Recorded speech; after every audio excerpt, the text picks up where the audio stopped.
a lot harder than I thought. Like That at is first I did it like, oh, this is easy. Like, oh, and then I looked at those goals. I was like, that's ridiculous. You could do that in a year. That's not enough to like write on a paper. Like, no.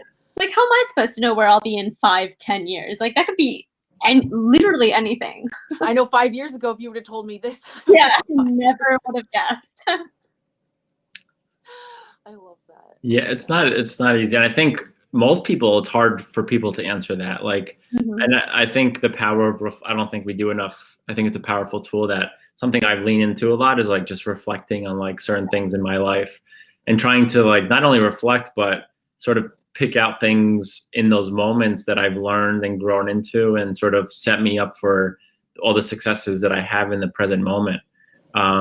So it's not easy. And I think a lot of people have a hard time with answering that question, like what makes you happy? I think it sounds so simple on paper, but it's really hard. It's a really challenging question. So I would challenge anybody to like sit down and write like 3 to 5 things that really make you happy.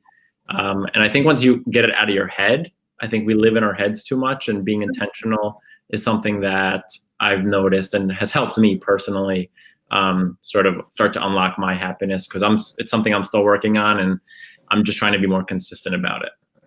I'm glad you said that. Just write down a couple things, because that's what they asked us, just to write down 5 hobbies. And I was like, well, mermaiding. And then I was like, my dogs. And it's like weird that you start thinking, and I'm like, what do I spend my day doing? I'm like, I work all the time. I'm like, what am I actually like passionate about? Not what do I do in a day? Like, what are you passionate about? And it was interesting. Most people I asked, their moms. So they're like, my kid, my husband. And they said the quickest way to know what a woman loves is ask her what her hobbies are. She'll list always her kids, her husband, the dogs, the family, the house, and you're like, no, what do you like to do before you were a mom and all that stuff? So I've been trying to work on who was Tawny before the mermaiding. It's not easy. Yeah. Well, I think we should probably wrap this up in a minute, but I have one question for you, Farris. Sure. Tell us. Well, actually, no, I have 2 things. One, what makes you happy?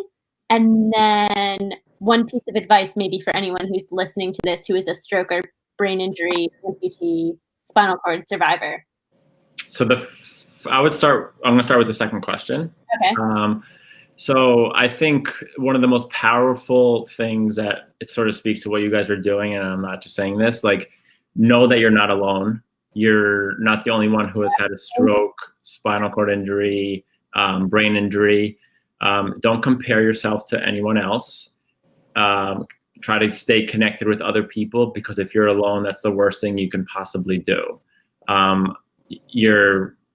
It's I can't even imagine. I have not had a stroke or a brain injury or anything, but I just see it on a daily basis, where if the more reserved you are, the more you sort of hide in your shell, the harder it's gonna be harder for you to sort of break out of it. So I would say the number one thing, if you've had some sort of major trauma, is know that you're not alone, and ask for help. It's okay to ask for help when you need to. So that would be my number one thing, and it's one of the most powerful tools that I've seen my patients, that has helped my patients.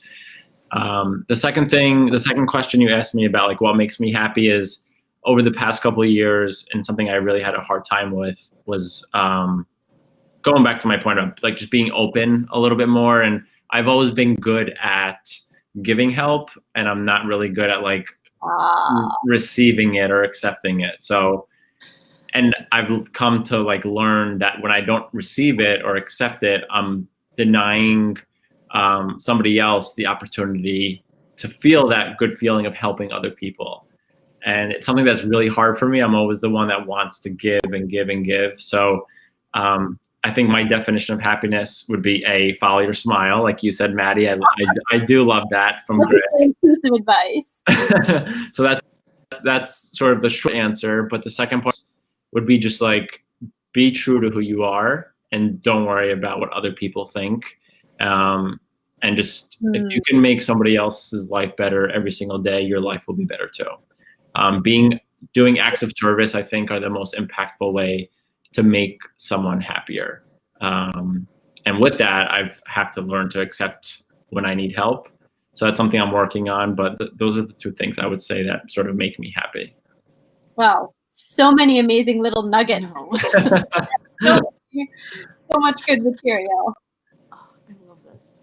Well, thank you. So I'm much. so excited I was able to connect with, obviously, Maddi. I've connected with you for a while, but I'm so excited to see that you guys are doing what you're doing. And I've said it already, but just acknowledging you guys for building this little community, even if it's one person, it's so impactful. But I know it's going to be much more than one person as you guys start to continue into the new year and grow this. I think it's so powerful and so important. So thank you. Yeah, send any of your patients our way.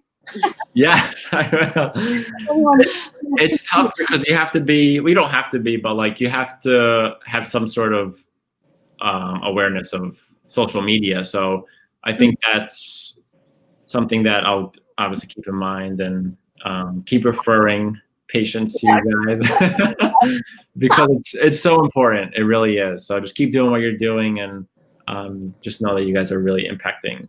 Thank you, Farris. And we're going to have to do a follow-up when you actually get your book because we're going to show it. When I get my book, I will share with you guys. It should be Tuesday. It is available since I published, but I haven't seen it. I can't wait to see it. So, Tawny, I think we can share the link to his book maybe on this. And we can put it when we post it, on the Facebook and all that stuff. Whatever information so that you guys can find his book and stuff. Actually, that's a good idea. Farris, send us any information that you would want shared with this episode. Okay. So I can edit it in the Facebook so everyone can be able to find you and the other stuff. Perfect. The easiest way, honestly, I'll share this with you though, is your just link tree. The link is in my bio. I do have a website that I'm slowly building and working on. So I'm hoping to do a podcast and things in the future, but I saw your link tree. Add your Instagram or your Facebook in there because you never know where people find your link tree. Because I learned that the hard way. I was like, well, you're on my Instagram. And someone's like, I'm not. I was in your link tree. I don't know what your Instagram is. I was like, oh. Oh, I didn't. Wait, so someone could just connect with you through link tree? Maybe they find you just on Google or whatever. So interesting. See, I'm learning. I'm learning things. I'm learning more. Yeah. Include your Instagram in your link tree. Got it. Okay. So I'll send all that information to you guys. This way you guys have access to it too. All right. Great. Thank you so much. Thank you so much. In 3 minutes, we have Survivor Sunday. So. Okay. Oh, that's right. I'll be checking it. All right. Thank you. Bye, guys. Thank you. Bye. Bye.